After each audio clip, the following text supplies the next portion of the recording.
Eighty सुना मो मु देखिनी से रोसे घरे क्षीर बिले खाई देला बोधे तमे केम जानलो गामछड़ा उदा करिक आना आउ थरे जाउची दियो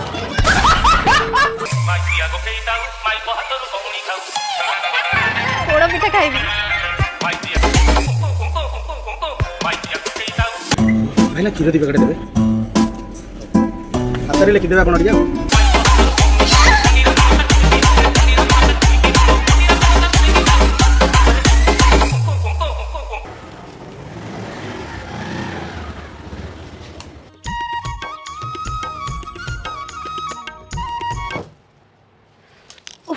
ओहो कि गरम होला माँ से रोसे घर खाली बांप बाहर झरका खोलु खोलु खाली झांझी पवन ना ना गैस कौन ऑन करबी आ पोड़ पिठा कौन बनैबी मु तो निजे पड़ी जाइथिबी एडी सुना सुना मु तो सकाळे पखळा खाई देइथिली तमे जाओ मिसा पिसा लगे पखळा खाई दे सोई पड़ मत आउ पिठा पिठा कहने लो माँ मु सोइली जाओ जाओ दुखी मणिसार इज्जत केते ना महत केते।